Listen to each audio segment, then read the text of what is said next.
Good day. They're not after me. They're after you. Oh. Well, certainly after someone. I'll tell you that. That's Hunter Biden. Is it? Yeah. Is it?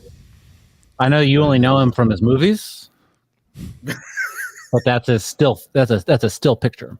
I didn't know what he looked like. Good day, everyone. We are here for another episode 35 of the BCM Podcast, with my co-hosts, Michael Searle, the M of the BCM Podcast, and Brad Swail, the BS of the BCM Podcast. That's how it fly. Good start, Charles. It's a beautiful Friday. We're here to talk about a lot of great things today. As always, if you're watching this for the first time, make sure you subscribe. If you're watching this for the second time, make sure you share it with folks. Like it, subscribe, comment, tell us what you think. Tell Brad what you think about his neon pink hat. Let me know what you think about the OG Houston Oilers. And is that a Carhartt hat, Michael? No, it's golf hat. Oh, let Michael know what you think about his golf hat. So we were just having a conversation before we got on this about hospitality and letting people into your home in the proper decorum and etiquette about that. And I am one of the civilized ones on the panel who thinks that when you welcome someone into your home, you should be dressed appropriately and offer them maybe an hors d'oeuvre or two, maybe a nod. Shut up. Oh my God. You're so full of shit. An hors d'oeuvre? I don't mean like a plated hors d'oeuvre. I mean like a little snack or something. Yeah, I'll offer you some water or some coffee or something like that. But you think I'm going to make... Okay, look. Is this a date or is it one of you two goons coming to my house? You're opening your door to people to come in. That's it. It's as simple as that. You don't... No, stop it. Stop it, Charles. Stop it. I'm wearing workout shorts and a t-shirt right now. And a basketball. If you showed up at my door right now, I promise you, even if I knew you were coming, I would not change clothes. Well... Yeah, I think there's a difference between us going to each other's house and a state representative or a former 4-star colonel in the U.S. Army. That's fair. Yes, if someone important, not you two, showed up to my house, I might put on something more presentable. So after all of that, you're conceding the point. No, right. I'm not. No, Charles was saying that if it's anybody. Yeah. Okay. Now he's doing some research. He's going to go. No, I'm not doing research. I still stick to my point. If it's anybody comes to my house. No. But yes, certainly if it's a next level people, then there's like a suit you break out. If it's like a 4-star general, that's so good. I mean, I even like a 4-star general comes to my house, like it's a planned visit. I mean, it depends on why they're coming to my house, I guess. If I'm just buddies with them, I mean, I might, I don't know. I don't know. Look, I would be polite, offer water, coffee. Can I get you something? But am I gonna go? I'm in my home, right? I'll put on pants, a pair of jeans. But do I need to change out of my t-shirt? I need to look stylish, right? So is that baggy pants now, or is that skinny jeans now? I don't know. What's happening with style and fashion? Anyway, skinny jeans is over. Let's get skinny jeans are over. Yes, that is boot cut. No, it's kind of more of a baggy style now. It's very relaxed fit, baggy, oversized. Oversized is very in shirt. Oh, that's good for you, Charles, because you skip leg day. I don't. Oh fuck! I struck a nerve. All right, so our first topic today, we wanted to talk about aliens again because we cannot go 5 episodes without talking about aliens because there's always alien news now. Because Michael is obsessed with aliens. Well, I mean, in Michael's defense, when I was researching the topic today, did you guys see the latest alien news? What's the latest alien news? Trump says in an interview yesterday that there could be alien life forms, but it's just not his thing. He said in an interview with YouTuber Logan Paul, he said, I met with pilots who looked beautiful like Tom Cruise, but taller, handsome, perfect people. Sir, they said there was something there that was round in form and going like 4 times faster than my super jet fighter plane. Apparently, he answered, he said, am I a believer? No, I probably can't say I am, but I have met with people that are serious people that say there's some really strange things that they see flying around out there. I don't understand why is he like gooning after Tom Cruise? What's the point of that? You want me to explain why Trump said something? Michael will. No, I won't. I don't care. Leave it to Trump to make it about himself, though. Well, did he just lose your vote with that statement? No, that one of the topics we're going to talk about later. I'm just like in a whipsaw of who I'm going to support for president. It's just weekly something happens, but we'll talk about that later. He's not interested in the fact that aliens are visiting us. How are people not interested in this? Is it just, I don't understand. So what spurred my interest is Michael Schellenberger, who's one of the journalists at the forefront of kind of investigating what the government knows. He came out with a new report earlier this week. And basically he's just stacking up intelligence officials who have seen or have credible evidence of the existence, not just the existence of UFOs, but the U.S. government has them, is reverse engineering them. AARO, the entity that it's tasked with overseeing all of this, said in response, we haven't found any verifiable information, and quote, we do not have the authority to verify the information.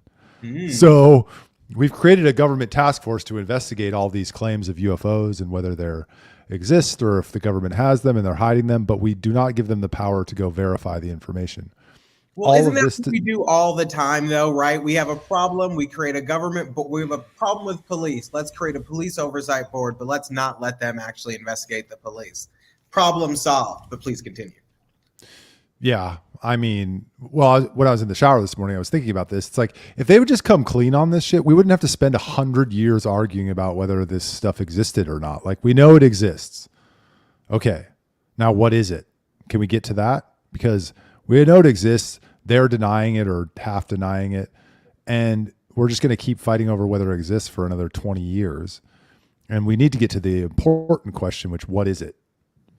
And they have some information that could give us a clearer picture of that. Well, I mean, isn't one of the theories, Michael, that the aliens messed with our DNA to make us who we are today? And wouldn't that be pretty groundbreaking? Maybe explode some minds out there, and they're worried about the blowback. And does that really do they really care about, I mean, is that they lose power and control? Maybe people rise up. Do they really care about people? Probably not. I don't really know. Right. I don't know. Well, we've had this. I know we've had this conversation though. That's what I'm saying. We keep going around and around in circles about this topic because the government won't just tell us what's going on. They know something they know something and they won't tell us. So we speculate. Who was the guy that was on Joe Rogan recently talking about the Anunnaki? I'll look up his name. No, but the guy that was talking about the Anunnaki loves Terrence Howard, and he ascribes to the same theory that the old Sumerian tablets say that aliens created us by splicing our DNA with already evolving primates about 400,000 years ago, and here we are. Wow. Well, is the Anunnaki, is that what they serve at sushi restaurants? Charles Blain. No, okay. Couple takeaways. Oh no, that's umami. Okay, so a couple takeaways.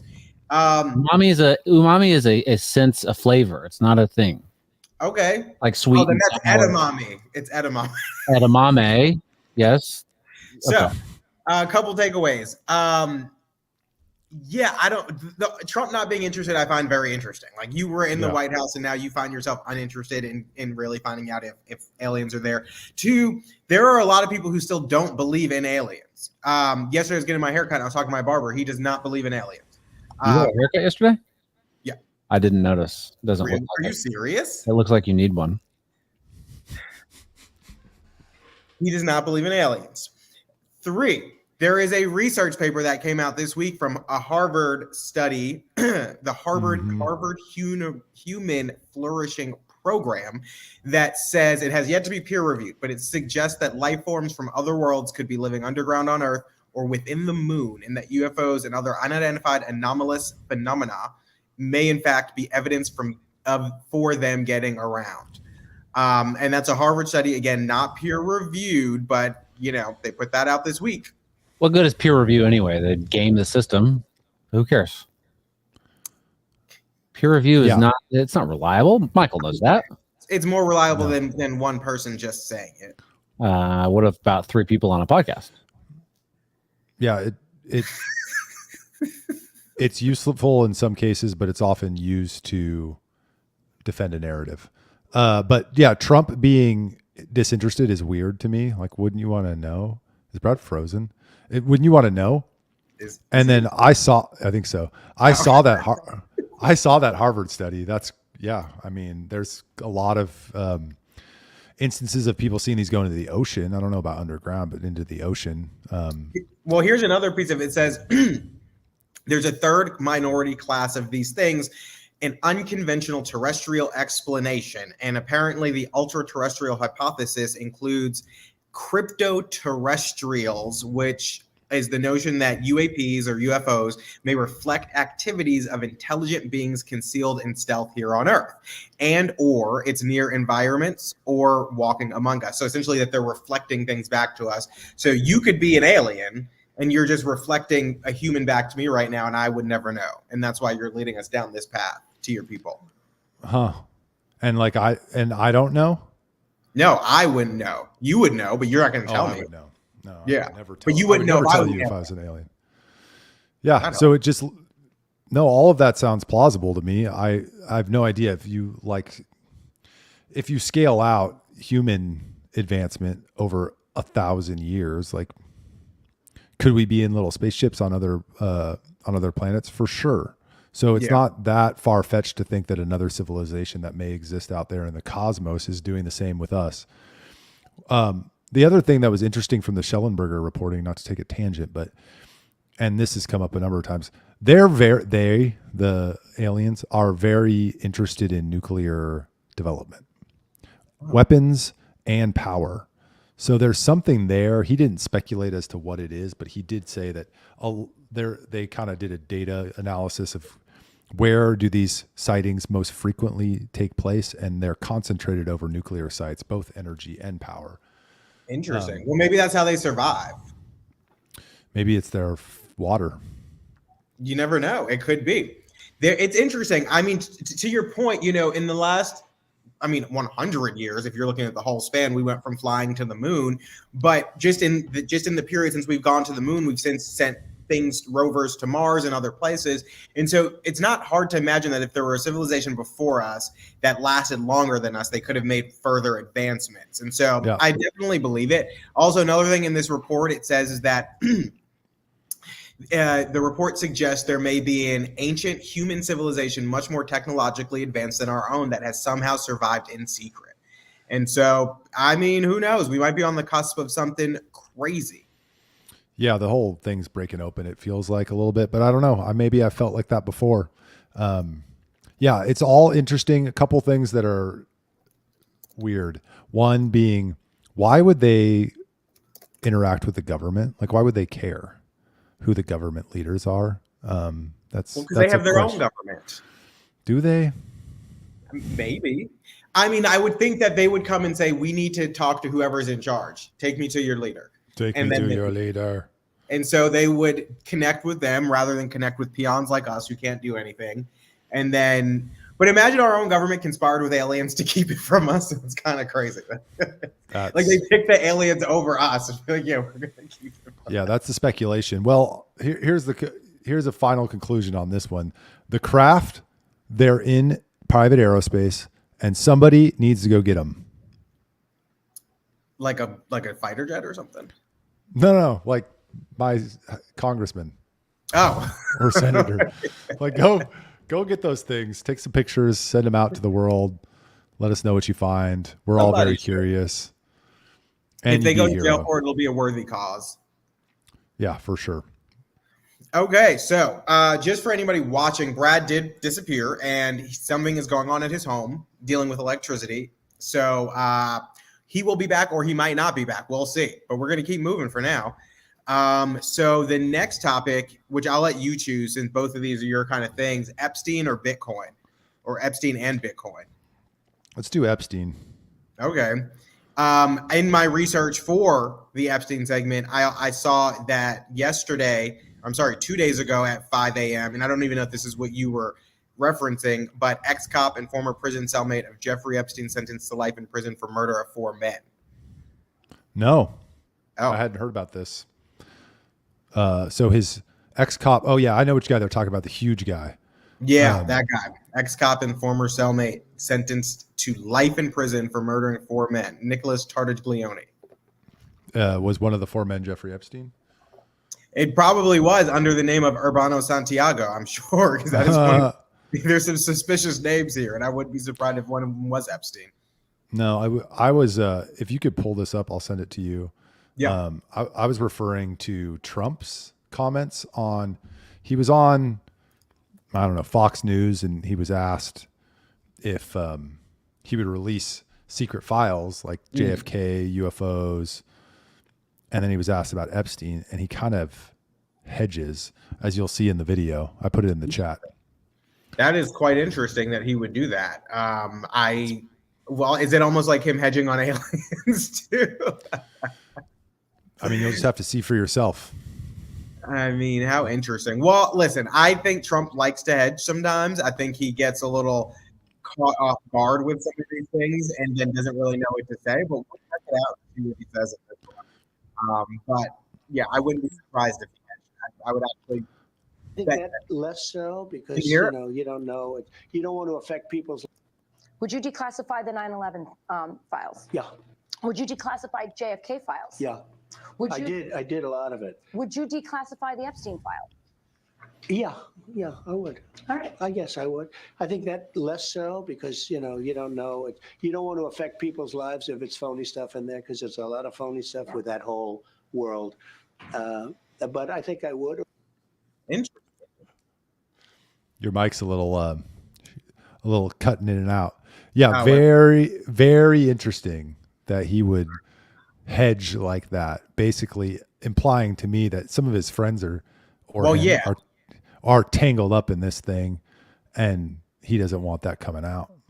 That's my first guess. I mean, if you looked at, I don't know if those lists that we've originally seen were actually real or not, but assuming that those type of people are on there, a lot of his former, maybe current business partners, friends, people of that level of fame and success are listed there. And so, you start unwinding things, you don't know how close it might get to you or to someone in your family. And so I don't know. I think he is hedging. Also, I think he probably knows more than he's letting on about it. Of course, I feel like he really knows a lot more. And maybe that's a reason he doesn't want to release that or aliens. Yeah. Well, he said he would release the 9/11 information and the JFK information, which is pretty controversial. And it potentially implicates the intelligence agencies and what they knew or didn't know or participated in or didn't participate in. The Epstein thing implicates private individuals, many of which he's probably friends with. As an example, Alan Dershowitz was one of his attorneys during the impeachment. He's pretty heavily implicated and going on press tours, making himself seem even more guilty than he is just in the accusations. So he's protecting somebody, which, man, that blackmail network runs deep. It does. You get pulled into it, and you probably you're not even like a willing person who gets pulled into it. You just start hanging out with these people. Next thing you know, you're wrapped up in something. Somebody's got a photo of you doing this or caught you doing that. It runs deep, and I'm sure there are a lot of very wealthy and powerful people in this world who would do anything to make sure that does not come out. I do find it interesting though that with some of this stuff like JFK stuff, 9/11 stuff, even aliens, you could have released it first term. I would have loved that, especially when you found out you were not going to be in the White House anymore. Maybe just kind of do a whole like barn fire dump of all this stuff. That would have been great. Never going to happen now. It might, but it's also 4 years that they probably spent destroying more stuff. Yeah, you predicted that he was going to win, so we're going to see if that comes true. But yeah, that's the other thing. Trump, man, he's such a I don't know what the right word is, but yeah, dude, you could have released all this stuff already. You could have pardoned Snowden and Assange already. You didn't. You could have not hired Mike Pompeo to head up the Department of, or what did he head up? State Department? State, yeah. Pompeo was state, yeah. So You had 4 years to do a bunch of this stuff and you didn't do it. Now you're saying you will because it's election time and you want people like me to vote for you. Like, that's why I was saying the whipsaw last week, or was it last week or 2 weeks ago when he was convicted? I was like, okay, back in Trump camp. This is ridiculous what they're doing to him. It's obvious. Yeah. And then this week he starts saying stuff like this. I'm like, yeah, you'll release it, but you don't want to release the Epstein stuff, which implicates really powerful people who need to be put in jail. Do you think that RFK would be more inclined to release that stuff, even though he is a Kennedy? Some of it. Not the Kennedy stuff? Oh, he'd release the Kennedy stuff for sure. Oh, really? I don't know that he'd release the Epstein stuff, though. I don't know that I've ever heard him talk about the Epstein thing. Huh. He was on the plane. Wait, he was on what plane? Epstein's plane. Oh, was he? Mm-hmm. I didn't know that. Wow. Interesting. Speaking of another person on Epstein's plane, did you see any clips of Kevin Spacey's interview on Piers Morgan? I've seen clips. I've not seen the whole thing. I've seen clips and I've seen headlines. Yeah. He's very broke right now. It's not I don't believe him. Not going well for Kevin Spacey. I see. I don't know. I mean, some of these, they do it to themselves. They walk into this stuff. I mean, I don't know. Yeah, I don't believe him. He said in the interview he didn't know who Jeffrey Epstein was, although he was flying on his plane with him and Bill Clinton. Oh, is that what he said? He didn't know who he was? Okay. You're not going to ask who this guy is that's in a plane with you and the president? Like, you don't. Yeah, he goes, I was very uncomfortable because there were young women on the plane with the president, but I didn't know who Jeffrey Epstein was. Okay. That's a great alibi. That's ridiculous. Well, interesting. Well, I guess we'll see what happens when he wins. If he lets this stuff out, I think he should. I think the public wants to know and deserves to know. It's our information, and these people live among us, and so it's time to find out. Now, I agree. We're going to shift to Bitcoin because you really like Bitcoin, and apparently some stuff has happened with it this week. I was reading an article about Bitcoin, and I hope Brad comes back before we talk about calories, because that was under his craw. Bitcoin declined 6% in a week, even as NASDAQ raised to record high levels. What do you think about that? We're in a range. We're in a range between 60,000 and 73,000. This is what happens after the halving. Typically every time is there's this sideways chop that people get frustrated and they're like, oh my God, it went up 6%, or oh my God, it went down 6%. But it's just normal. It's normal for any financial asset to get in a range. So I don't know. I think September, October time, you're going to see some moves. I think the Fed is going to turn on the spigot a little bit here towards the end of the year to help the economy and help Biden win. And that will raise asset prices. Alternatively, there's been a theory I've been looking into a little bit that we're headed for deflation, which would actually be bad, which everything would come down. It would be bad in the short term for assets, which is great for Bitcoin because you just buy it when it goes down. Yeah. So I think there's some possibility that everything comes down here for the end of the year due to deflation. But I think the higher likelihood is we're in sideways chop, but we're ranging between 60,000 and 73,000, whatever the all-time high is. And it'll kind of bounce between those areas up and down until September, October, in which place. So your financial advice for everyone watching is to go dump their savings in Bitcoin. No. I bought this cycle when it was around 19, 20,000. And that's when I added to my position and I'll just sit on it. Would I buy at 60? I'm not putting additional capital to it at 60 because I don't know what'll happen. It's hard to buy towards all-time highs. What I would say is if you're willing to just sit on it for 5 or 6 years, sure, put a little bit in. Don't put your whole nut in there. Yeah. But you could put a little bit in and watch it go up over 5 or 6 years. I mean, it's mathematically built to go up. There's a limited supply. We now have institutional investors buying in through the ETF. It's going to go up mathematically. It just makes sense.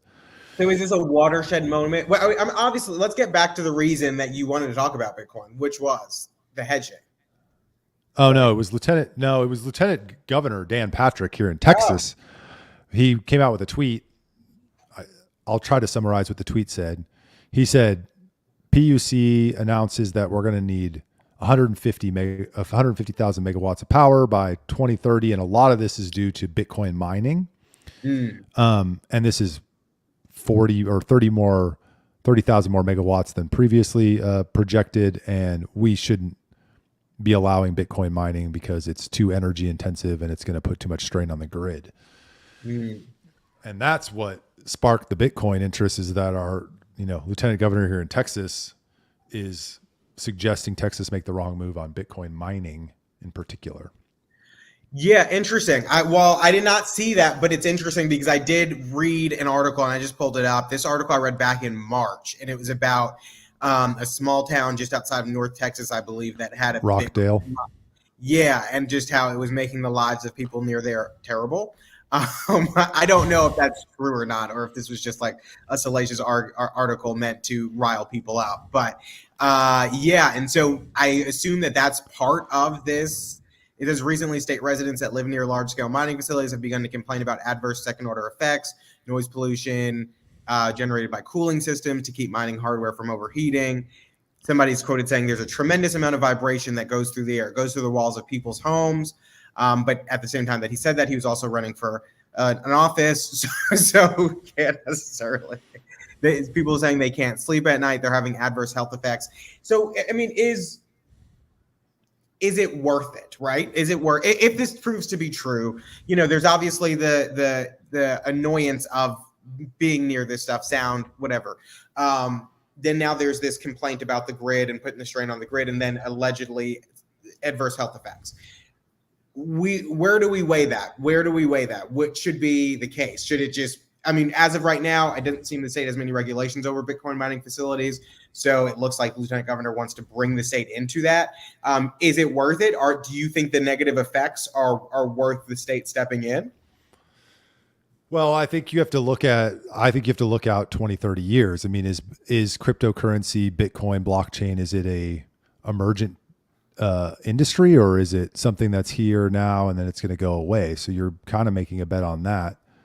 I think it's an emergent industry, and that it's going to be a significant part of the future economy. And I think it would be a huge mistake for Texas to make it prohibitive to invest in that technology and that industry here in Texas. Why? Because there's reports of it being, there's reports of, hey, Brad. Hi. What are the reports? What are the reports telling you? There's reports of the negative consequences of living next to a Bitcoin mine, like you just mentioned, but there's also the positive impacts. They pay huge amounts of taxes. Obviously, the property tax that goes to school districts. Rockdale ISD is receiving gobs and gobs of money from this Bitcoin facility. They pay franchise tax to the state, a big amount there too. And then they also pay a significant amount of energy costs. So if you have a grid that needs investment, why would you stop high users from coming onto the grid that can pay more in energy costs, and then you can reinvest those monies into improving the grid? I think that the state of Texas should embrace it. They should consider building their own mines with their own power plants connected to. Because the other thing nice about Bitcoin mining is you can use latent energy that's just sitting there not producing at the moment. You can hook up to a Bitcoin mine, and then when it's not producing, you can turn on the energy to run the Bitcoin mine.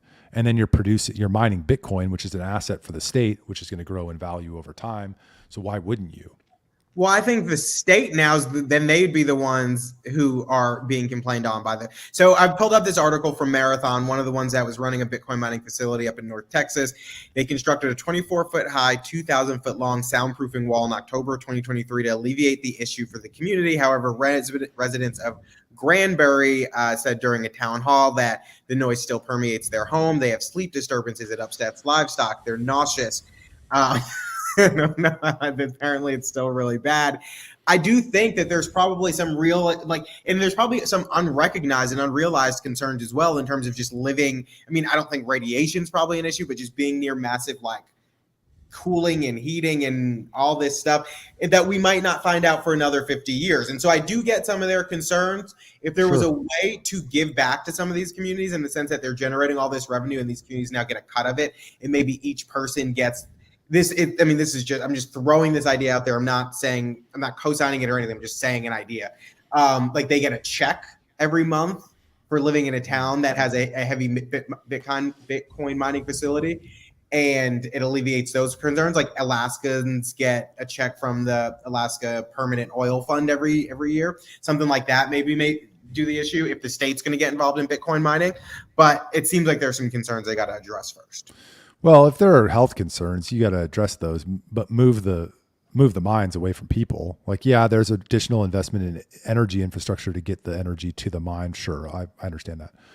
But if that's the concern, just move them away from people. We can manage that problem. As far as being, Texas is one of the largest economies in the world. And if we're just going to block ourselves off from this, like I said, emergent industry, we're making a big mistake. There's got to be a way to get to do both. And there's always costs to doing things. There's never anything's ever going to be perfect or without negative consequences. So you just have to do it the right way. And I think Dan Patrick is making a bad mistake. Oh, so we're talking about Dan Patrick and ERCOT and the massive increase in energy. What is it? Need. Yes. So just to summarize, they're saying that you will need, or the state of Texas within 6 years will need to grow from about 85,000 megawatts to 150,000 megawatts. And I'm sorry? That's not good. And Patrick is saying that crypto miners and data centers will be responsible for over 50% of that added growth. Why is that not good? Why is that not? Well, it's not good in the sense that they're not going to do it the right way. So it's just they're gonna build more solar panels and fucking wind farms, and it's just not going to work. And they shouldn't. They should. Why are they going to do that? Because they'll get subsidies from the federal government. They subsidize that shit already. It's green energy. It's like the future. I mean, that's what they're going to do. Are they going to build more coal plants? No. Are they going to build more natural gas? Probably not. Maybe. Are they going to build some nukes? Definitely not. So I could see some aliens. Yeah. I mean, like, that's what they should do, right? They should do that. And then I wouldn't be saying this is not good. I would be like, all right, well, who cares? You'll build some good power plants that'll like sustain that and, bring us above that and make sure that everything works, but they're not going to do that. Yeah, but the state just passed two bills related to this last session. One was the economic incentives package, which they removed renewables from. They're not eligible under the state program. So, and second, they talked about building a new natural gas plant that would be owned by the state, investing state resources into a natural gas plant. We're the largest producer of natural gas in the world. The state of Texas is. Yeah. So to say that more energy is bad, why? We're an energy state. Let's produce it. Let's go. Well, who's saying that more energy is bad? You. I didn't say that. I didn't say that at all. It's not even close to us. I didn't say more energy. Okay. After that. Then Dan Patrick's saying it by saying we can't build that much capacity. Why? Why? Well, no. I think he's saying that we can, but that Texans will be the ones paying the price for it rather than. Okay, I think he's saying two things. One, that Texans will be the one that pays price for it, but two, that the capacity isn't there now, and how's that going to come online? Like, what does that actually look like before we get to a place where they're sucking so much out of the system that we're doing rolling blackouts and stuff like that? That's what I think he's saying. It would be interesting if there was a way for everybody to have like a personal Bitcoin mining thing at their house and contribute to the program while also getting a cut if we're going to be moving forward in that direction. Like, I don't know what it takes. You can do it right now. A starter system would cost you about $5 to $10,000 to build yourself a little home Bitcoin mine, and it's just a computer program that's running. Energy takes cost, a lot of energy. Skyrocket. Your energy costs will go up. But how much would I make? I don't know. At this point, I don't know that it's worth. Like, I don't think it's economic. Michael will, I'm sure, if I'm wrong, will be happy to correct me. But I don't think the economics work out in your favor for just doing like a little small home system at the price of Bitcoin currently. No, the price of Bitcoin currently does support a mining business because the price is so high. The price is 66,000 or something around there as we speak. So it costs probably $15,000 to $20,000 per Bitcoin to mine. And if you're going to get a $66,000 asset, it makes sense. It's when the price comes down that it doesn't make as much sense to mine, when the price is low, because the cost is fixed. Yeah, I'm looking at this schedule of how much I can make, and it's confusing, and I'm not even going to try. Well, that's good to know. All right. Well, that's it for Bitcoin edging. Brad, you missed us talking about Epstein, and so that's fine. And I think you missed something else. That's also fine. But we would love to talk to you about caloric intake and why you are one of those conspiracy theorist fitness bros on Instagram spreading misinformation about health and wellness. What's misinformation? What have I spread that's misinformation? You said, so to set this up for everyone, we were in a chat the other day. I think Michael was telling us when he was. It sound nefarious. We were in a chat. We were chatting in our group chat, and Michael was telling us that I think he needed to hit a certain number of more calories for the day. And then Brad responded, calories are fake. Yep. They are not real. Yep. And then that spurred another discussion in which Michael then typed in all caps, save it for the show. Yep. So, yeah, I was texting you guys about my meal plan for the day and that I had eaten 6 meals, but because I wouldn't call it's not carnivore. I'm more like paleo. So I eat meat and vegetables and fruit. I don't do grains or breads or anything like that. A little bit. That I ate 6 times and I ate 270 grams of protein or something, but my calorie intake was still only like 2,700. And for those just listening, I'm 6'6", 210 pounds. So I have to get a lot more calories than, you smaller guys on the show in order to gain weight. So I was complaining. I ate, 270 grams of protein and I'm still only at 2,700 calories, where I need to be at is like 3,300. And for those who don't know, 3,500 calories equals 1 pound. So if you burn 3,500 calories, you will burn 1 pound. If you eat 30, I mean, it's not a 1-to-1. Obviously, other stuff, exercise and all that plays into it. But 3,500 calories is 1 pound. But Brad probably doesn't believe that either.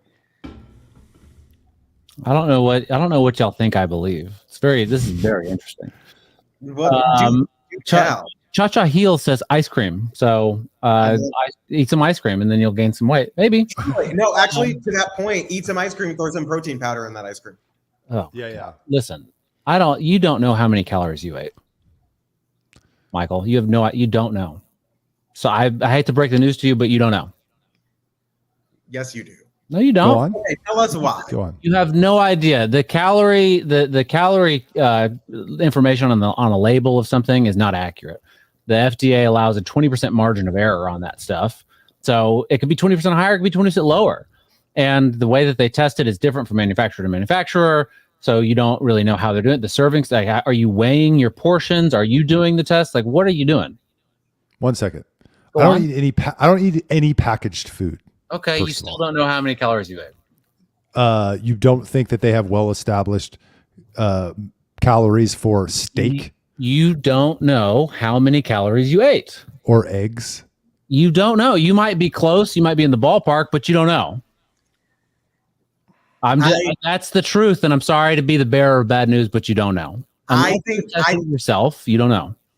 I use a Mettler Toledo XPR microbalance. So shut the front door. Oh my God. Look, a calorie is not a calorie, right? And you can say the laws of thermodynamics, you can't, the energy in, energy out, all that stuff, but that's great for a closed system. Your body's not a closed system. You have a lot of different stuff going on in your body. What you eat affects all the different systems in your body. And so it's really not very useful. Michael, if your target... Wait. Before you get to that, sorry. Before you get to that, Cha-Cha asked actually a really good question. Could you just break down what a calorie is? I mean, I think it's a very simple and easy question. It's a unit of energy. Right. That you use, that you burn to... Okay. And? She's asking you to explain what a calorie is. I just did. Okay. And how do you know it's a she? Yeah. Sorry. Cha-cha Anyways. Yushi.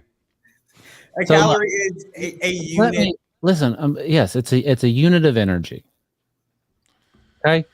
Now look, if Michael, if you were let's just use the standard 2,000 calories, right?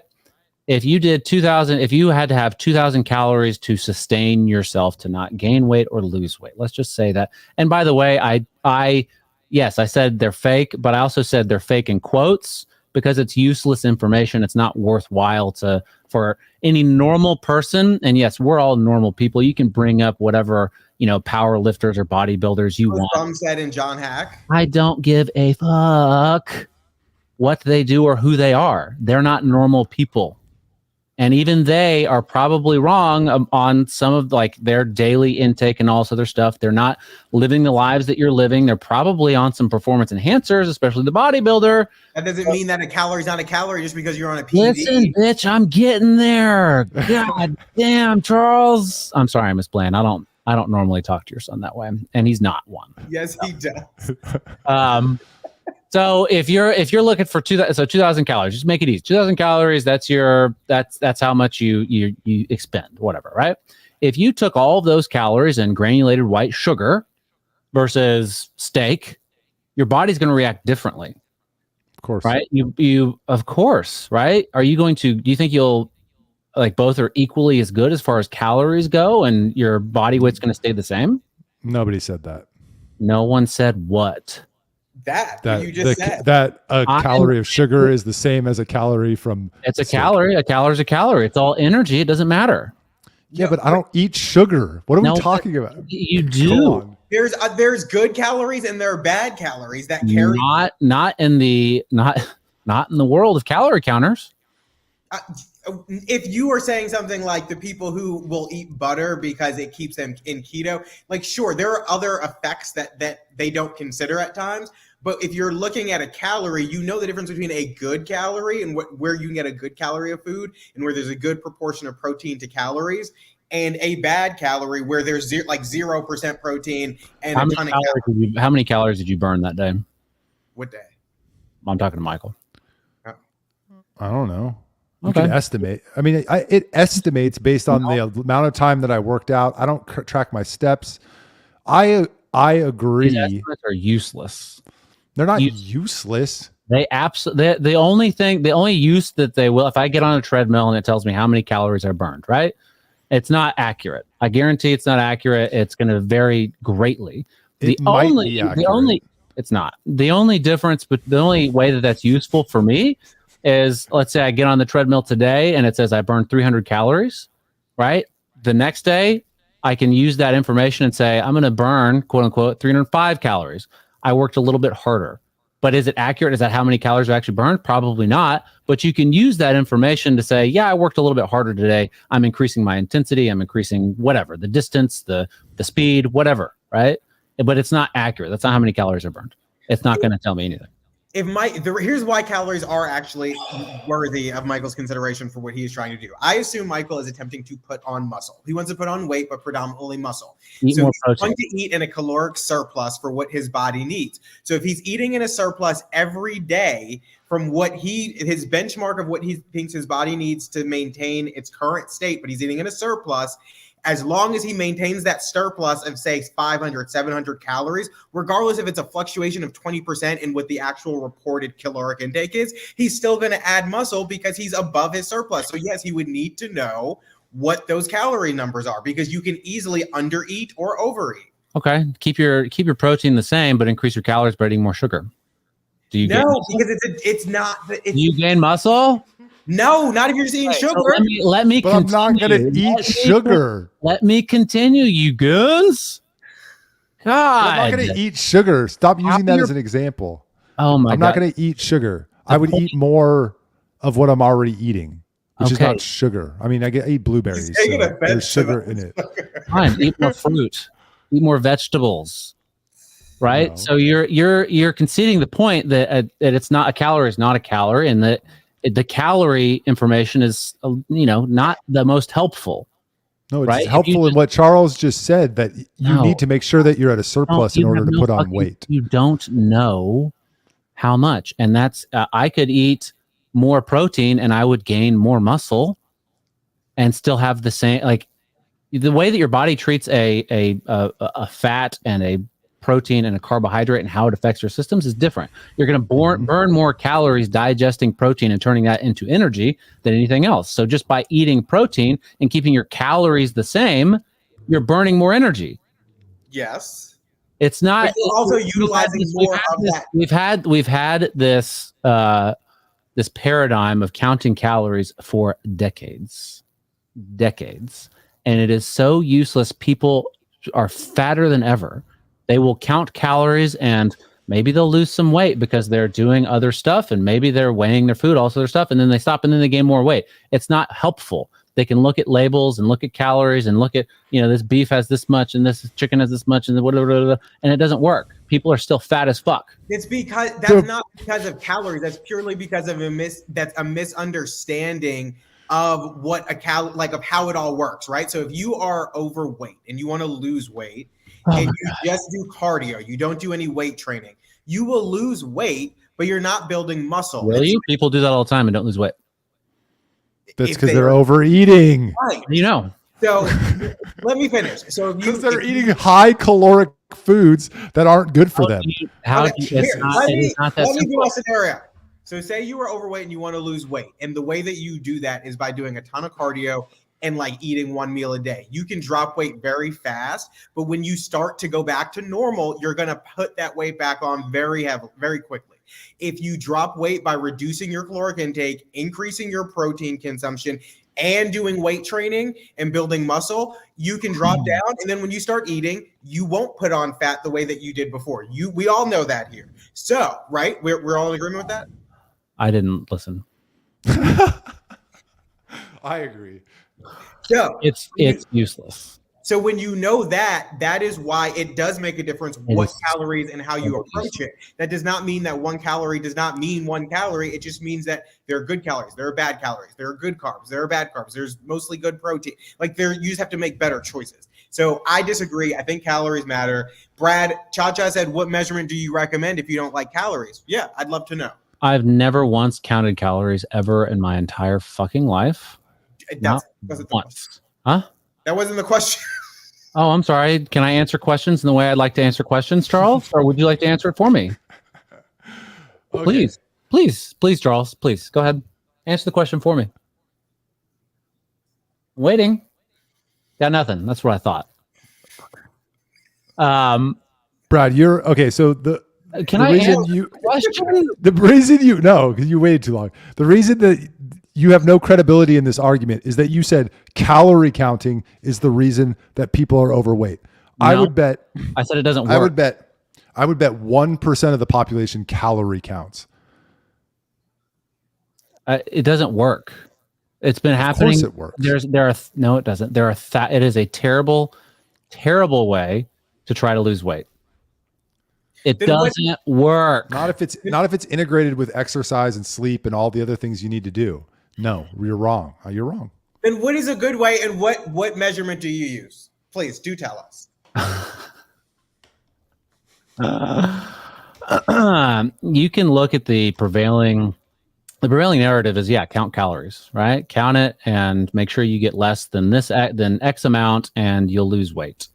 And for the vast majority of people, for all of these decades, it has not worked. We are still fat as fuck. Okay? It's not good advice. It's not good advice. Is it? Excuse me? It's not because of the calorie counters. Okay. I guarantee you it's more than 1%. So I think that your premise is wrong. At any rate, what do I use? I don't measure anything except for how I feel. If I'm hungry, I eat food. If I'm not hungry, I don't eat. And I have good genetics. Thank you, Brian. That's true. No, but he's right. It is easier for someone who already is predispositioned to burn at a high rate. I used to be a fat kid, and I changed the way that I do things. It changed the way that I look at food. When did the weight fall off? What did you change? I had to work for that. When did that transformation kind of begin, and when was the bulk of it? What age? When was the bulk of it? You saying I'm on a bulk? Ugh. Certainly not. I was in high school, and look, What do I use? What do I use? Well, that's a challenging. The most important thing is if food makes you more hungry, then stop eating that food, right? So that applies to a lot of sugary food and processed food and stuff like that. Naturally, stop eating that food. Your goal should be satiety. How do you feel? Is this making me feel full, right? Am I eating a lot of protein, right? If you do that, your body will naturally take care of itself as far as like telling you, hey, I need more food and I'm hungry. And then you go eat. And then if you continue that, when you're full, you'll stop eating. You're not going to overeat, right? It's not like, oh, I'm going to weigh this out. I'm going to guess how many calories are in this. I'm going to guess how many calories I fucking burned today, how many calories I'm going to burn tomorrow. It's not helpful. It fails. It has failed countless times for countless people, right? I'm not saying that calories aren't real. I know that they're real, but it's not useful information for the vast majority of people, right? If you have to hire somebody to do this shit for you, to count your calories for you and make sure that you're doing, then it's not going to work out in the long run, right? If you want real change, you have to change the things that you eat and you have to change your lifestyle. You have to do those things first. And then if you want to become a world champion bodybuilder, by all means, go count your calories. Right, Michael, you're not gaining weight because of you're counting calories and you're just not eating enough food. Go eat more food. Are you going to count those calories? I don't know. Maybe. How would I have known that I wasn't going to? I don't think it's useful for your time. How do you know how many calories you burn that day? How many calories you burn that day? No, I think How do you know you got too few? Keep track of mine. No, you don't. The app estimates about how many. They probably say like a workout was probably about, I don't know, 700, 800. It's wrong. You get a good ballpark. Like it might not be like 1-to-1. And then what happens after that? How many calories do you burn after that workout from that workout and from your daily activities? This is ridiculous. Nobody disagrees that to lose weight, you have to stop eating processed foods and sugar. We agree. We're there. Nobody disagrees. But in addition, this is a tool that people can use to help them meet whatever their fitness goals are. You might say it's fake, whatever. If they want to lose weight, gain weight, knowing how many calories, how much food you're eating, which you said, Michael, you're not eating enough food, is a good thing to know, depending on what your goal is. To add to that, for a lot of people, when they're hungry, they feel hungry, but they might not realize that they're just thirsty and need to drink water, and they might be slightly dehydrated. Sure. And so if you're looking at calories, when you get to that point, you may be like, I hit my calories for the day. Let me just go have a glass of water and I'll feel better. Rather than not counting calories and being like, I'm hungry, let me just go eat. And you might not actually be hungry. Similarly, when you're counting calories, you take notice of the other things in between your meals that you do, like that 120 calorie Starbucks that you grab, like that, quick Rice Krispie treat that you picked up while you were walking past it in the office. You start to take notice of those things, and then you start to curb those things. So even if you're not exactly at the number that you think you're at, you're still cutting and you're still being more cognizant of it. And just so everyone here knows who is watching, Brad was Mr. Fit Austin 1987 or something. I don't know, but right? Isn't that what it was? 2000. Did you do some Googling? Was it 1987? 1987. I was born in 85. What are you talking about? Oh, I thought you were born in 75. Fuck you. Counting calories is... What year was it? I don't know what you're talking about, Charles. Can you please give me more information? When you were Mr. Fit Austin, whatever the heck it's called, Mr. Austin, I don't know what you call it. I've done a lot of things in my life. Can you be more specific? Why are you embarrassed to talk about it? I'm not embarrassed because I don't know what you're talking about. Are you talking about the Austin Fittest competition where I won the most pull-ups? I don't know. Maybe. Were you on the cover of the magazine? Cover of what magazine? We talked about this. You won the cover of some fit magazine, and I had a full page spread in the back of Co-Ed magazine that had nothing to do with me being fit. I mean, it kind of did, but it had nothing to do with like fittest competition. I was on the cover of Austin Fit magazine. Right I thought we had this conversation. Maybe it was the pull-up competition, which doesn't. It was Playgirl. Go look at my dong. Cha-cha heels. Listen, counting calories is for the vast majority of people, it is not helpful. It's not accurate. It's a ton of work and it's still not accurate. And you're going to, you have ADD? You need to exercise? What's happening? You've made the same points over and over. Yes, because you keep telling me that. This is my final thought. It's stop counting calories because it's not helpful. Because you still haven't. No, for you too, because you don't know how many calories you burned that day, and you also don't know how many calories you ate that day. No, my point was are you in the ballpark, maybe. My point was, and you should go eat more food if you're hungry. My point was, and the frustration was because of a keto or carnivore diet where you're focusing on protein intake. Mm-hmm. And I had 270 grams of protein, which I wouldn't say is a minor amount of protein. Sure. It's a lot. It's a lot of protein. Uh-huh. I'm not gaining weight. Why? Because the foods I'm eating are not calorie dense, because you don't have grains and things like that are more calorie dense. So I'm falling short of my calories because of the diet that I'm on, and it's prohibiting me from gaining weight. Should I add in things that are more calorie intensive? Not sugar. Sugar and protein have the same number of calories. But my God, this is crazy. If you're talking about caloric density, then you eat more fat. All right. This conversation's going nowhere. If you eat more protein, you're going to burn more calories because it takes more energy to process that protein. I think this conversation... maybe Michael, if you ate less protein, I'm not suggesting you do this, but if you ate less, you would burn fewer calories. This conversation has shown that when you have fitness goals, they're very specific to you, and what works for you may not work for everyone else. And I think the three of us have very different fitness goals, right? Michael's trying to add muscle. I'm trying to get into a competition this summer. Brad's doing it to maintain, longevity as you age. So I think we all have different reasons for why we choose to get in the gym, why we choose to lift, why we choose to eat. And I think we need to accept that not one solution works for everyone. Brad. What is this competition? Huh? What is this competition? Oh, I'm trying to do a strength training competition at the end of July.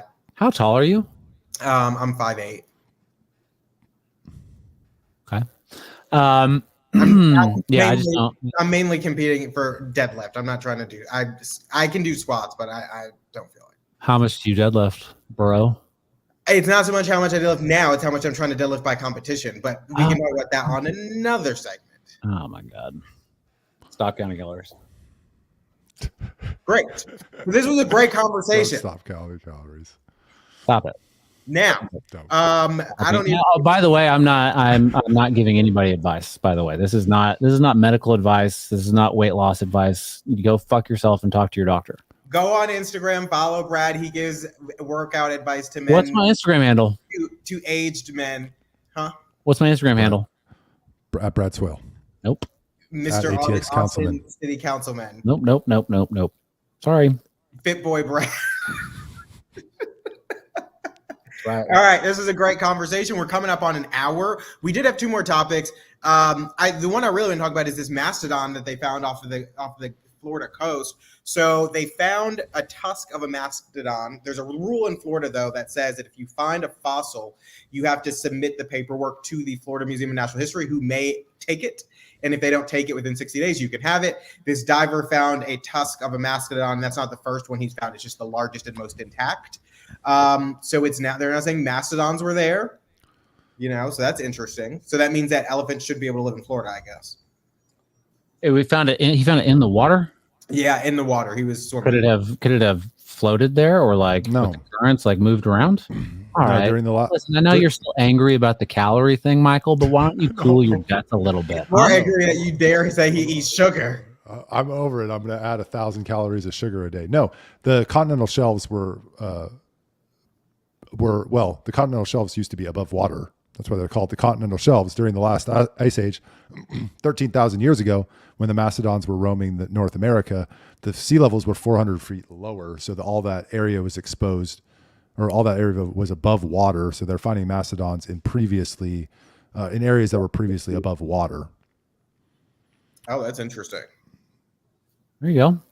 Yeah. So at the end of the ice age, when the sea levels rose 400 feet globally, the landmass, a landmass the size of the United States and all of Asia combined went underwater. Indonesia was a complete what do you call it? Wasn't a series of islands. It wasn't a series of islands. It was like a whole landmass, a peninsula. It was like a peninsula, a big peninsula. And there are maps. You can look these up. There are maps of what it used to look like during the Ice Age. And North America in particular was covered with mastodons and saber-toothed cats and dire wolves and short-faced bear and all these things that all just went extinct in a period of time. Younger Dryas, we know about this, all dead, all at the same time. And the whole history of North America has been erased from memory. Except alligators. True. Well, it's interesting. If you look at what's called a mega mammal, a mammal that's over 100 pounds in body weight, where are all of them? Counting their calories. You're the one that hasn't let it go. They're all in Africa. It's funny because you're talking about how much they weigh, and it's just Yeah, and they eat more calories a day. They don't like to be called mega. They eat more calories a day. They're all in Africa, right? Elephants, tigers, they're all African. Yeah, Asia. Yeah, Southern Asia. Yep, the areas of the world that were not devastated by the impact during the Younger Dryas, because those impacts happened in North America or northern hemisphere. Megafauna. Yeah, megafauna. Is that the word you were looking for? That's what he said. Yeah. He said mega mammals. I just never heard that. Well, I meant megafauna because elephants existed during the Ice Age in Africa. They just didn't all die off. Yeah. Sorry, I thought you said megafauna. Did you know crocodiles don't have a finite lifespan and they can keep growing until disease or accident or something else kills them? They just have to keep eating. Most of them die because they can't find enough food to continue to sustain their large bodies. That's why some of them get like 12, 13, 14, 15 feet. I did not know that. Sounds unbelievable. Well, maybe you should do some research. I know everything there is to know about alligators. Well, you got to where you live. They're going to come get you. This was a great episode. I'm glad that Brad joined us for half of it. I'm glad that everybody else for all of it. I thought it was really great. Next week, we're going to be talking about Lord knows what, but we will be finding something good. Appreciate everybody tuning in. Like, subscribe, share with your friends, comment, let us know what your favorite conversation was today. I particularly enjoyed the healthcare wellness section. Anything left to say, guys? No, I've said my piece. Have you? He like legit looks angry. Thank you, everyone, for tuning in. Make sure you keep counting those calories, and you should eat more while you're at it.